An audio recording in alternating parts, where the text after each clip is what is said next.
జై గురుదేవ్. ఓం శ్రీ సాయిరామ్. అనంత ప్రేమ స్వరూపులారా, నేను అనుకోకుండా కేవలం రుగ్మతల నివారణ కోసం ఆధ్యాత్మిక మార్గంలోకి ప్రవేశించడం జరిగింది. ఎప్పుడు? 1991లో 1991 సంవత్సరంలో ఆ మార్గంలోకి ప్రవేశించేటప్పుడు నాకు ఆధ్యాత్మికత గురించి పెద్దగా పరిజ్ఞానం లేదు.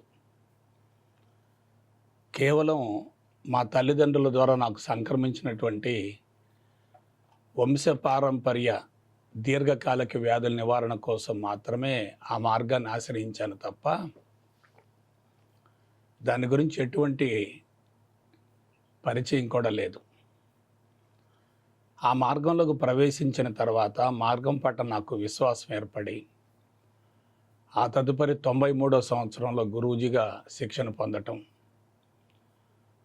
98వ సంవత్సరంలో విజయవాడను ప్రధాన కేంద్రంగా చేసుకొని ధ్యాన మండలి చారిటబుల్ ట్రస్ట్ను ప్రారంభించటం, ఆ తదుపరి ఉద్యోగానికి రాజీనామా చేయటం, గురూజీలను తయారు చేయటం, ప్రవచనాలు రికార్డు చేయటం, పుస్తకాలు రచించటం, భజనలు భక్తి గీతాలు రూపొందించటం, ఈ విధంగా 3 దశాబ్దాలకు పైగా నా ఆధ్యాత్మిక మహాప్రస్థానం కొనసాగింది. 3 దశాబ్దాలకు పైగా కొనసాగింది. ఈ ఆధ్యాత్మిక మహాప్రస్థానంలో ఎన్నో ఒడిదుడుకులు, ఇబ్బందులు, అనేక రకాల అవరోధాలు ఇవన్నీ కూడా సర్వసాధారణమయ్యాయి. అయితే 2015వ సంవత్సరం వచ్చేసరికి 2015 నాటికి నా శరీరంలో స్పష్టమైనటువంటి మార్పులు చోటు చేసుకున్నాయి. ఏ ఉద్దేశంతో నేను ఆధ్యాత్మిక మార్గంలోకి ప్రవేశించానో ఆ ఉద్దేశం నెరవేరింది. ఆ తదుపరి 3 సంవత్సరాలు 2018 తర్వాత నా ఆలోచన విధానంలో మార్పు మొదలైంది. నెగిటివ్ ఆలోచన విధానం తగ్గుతూ వచ్చింది, పాజిటివ్ ఆలోచన విధానం పెరుగుతూ వచ్చింది, యాటిట్యూడ్లో మార్పు వచ్చింది. 2021 తర్వాత సంకల్పాలు నెరవేరే స్థాయికి నేను ఎదుగుతూ వచ్చాను. ఒకసారి నా జీవితాన్ని గురించి మీరు అంచనా వేయండి. అతి సాదా సీదా పేద రైతు కుటుంబం, వెనుకబడ్డ ప్రాంతం, భయంకరమైనటువంటి రుగ్మతలు. గత 3 దశాబ్దాలుగా ఆధ్యాత్మిక మార్గాన్ని గురించి నేను చేసినటువంటి లోతైనటువంటి పరిశోధన వల్ల ఇప్పుడిప్పుడే తీరానికి చేరుతూ వస్తున్నాను. నా ఈ ఆధ్యాత్మిక మహాప్రస్థానంలో ఎంతోమంది ప్రత్యక్షంగా పరోక్షంగా నన్ను ప్రభావితం చేశారు. వాళ్ళకు నేను సదా కృతజ్ఞుడను. అయితే ఆశ్చర్యకరమైన విషయం ఏంటంటే, ఎక్కువ మంది నన్ను ప్రభావితం చేసినటువంటి వాళ్ళలో ఎక్కువ మంది సాధారణ స్థాయిలోనే జీవితాన్ని కొనసాగించారు. ఆధ్యాత్మిక మార్గంలో పరిణతి చెంది నాకు స్ఫూర్తినిచ్చారు. వాళ్ళెవరూ ప్రత్యక్షంగా నాకు పరిచయం కాలేదు. కానీ అదృష్టమో నా పూర్వజన్మ సుకృతమో కానీ ఇటీవల కాలంలో ఉగాది పర్వదినానికి ఒకరోజు ముందుగా ఒక స్వామీజీ వారు నాతో ప్రత్యక్షంగా పరిచయం అయ్యి వారి యొక్క దర్శన భాగ్యం కలిగింది. వారే సంత్ సదానందగిరి వారు. సంత్ సదానందగిరి వారు నాకు ఎదురుగానే ఉన్నారు. నేను సాధారణంగా ప్రతి వ్యక్తిని కూడా 2 కోణాల్లో చూస్తూ ఉంటాను. కానీ ఆశ్చర్యం ఏంటంటే, కొన్ని ఆసక్తికరమైన అంశాలను గురించి పుస్తకాల్లో చదువుకున్నాను కానీ ప్రత్యక్షంగా నాకు రుజువులు అనేవి కనిపించలేదు. కానీ స్వామీజీలో నాకు ప్రత్యక్షంగా రుజువులు కనిపించాయి. 105 సంవత్సరాల వయసులో కూడా పరిసరాలను కూడా లెక్క చేయకుండా ప్రతికూలమైనటువంటి వాతావరణంలో కూడా అత్యంత చైతన్యవంతంగా, చాకచక్యంగా, చలాకీగా ఉండటం. ఒక మాటలో చెప్పాలంటే 105 సంవత్సరాల్లో 100 సంవత్సరాలు తీసేస్తే 5 సంవత్సరాల యువకుడు మాదిరిగా ఉన్నారు. ఇది మామూలు విషయం కాదు. సిద్ధాంతం అందరికీ తెలుస్తుంది, థియరీ అందరికీ తెలుస్తుంది, కానీ ఎంతమంది ప్రాక్టికల్గా అనుభవించగలుగుతారో ఒకసారి ఆలోచించండి.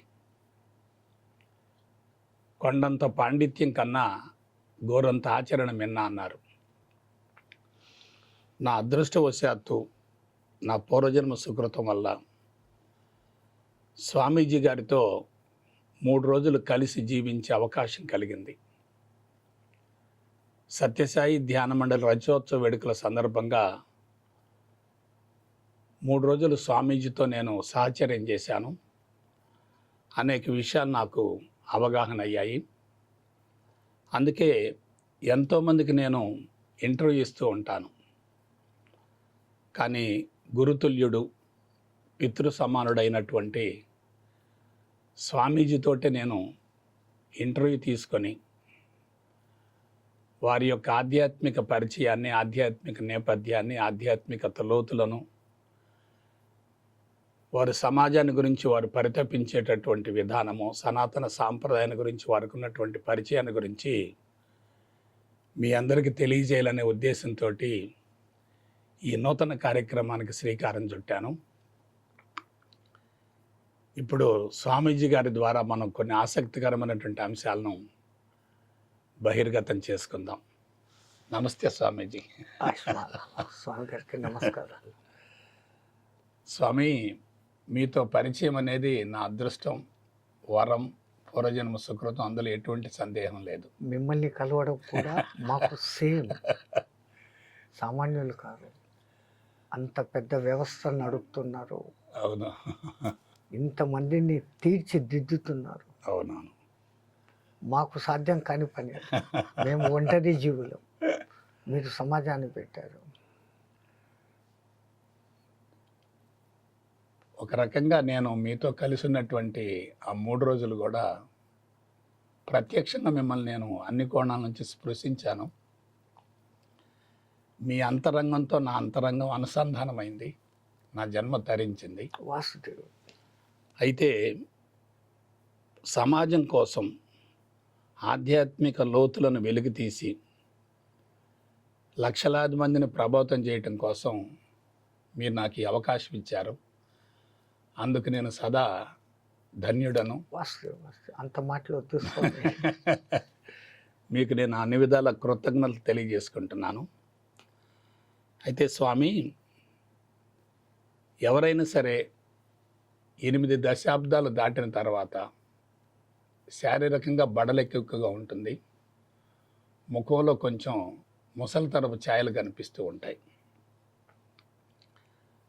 కానీ శతాబ్దం దాటిన తర్వాత కూడా మీరు యువకుడి మాదిరిగా చైతన్యవంతంగా అన్ని కార్యక్రమాల్లో పాల్గొనటం అనేది ఆశ్చర్యం కలిగించింది. ప్రత్యేకించి ఎండలు మండేటటువంటి వేసవిలో కూడా మీరు ఎక్కడ కూడా బడలిక లేకుండా కార్యక్రమాల్లో పాల్గొన్నారు. నన్ను ముగ్ధుడిని చేసింది. అయితే మీ యొక్క బాల్యాన్ని గురించి, పుట్టుకను గురించి, తల్లిదండ్రుల గురించి, యుక్త వయసు వరకు మీ జీవితం ఎలా కొనసాగింది, ఆధ్యాత్మిక బీజాలు ఎలా పడ్డాయి, దీని గురించి మా అందరితో మిమ్మల్ని పంచుకోవలసిందిగా కోరుకుంటున్నాను.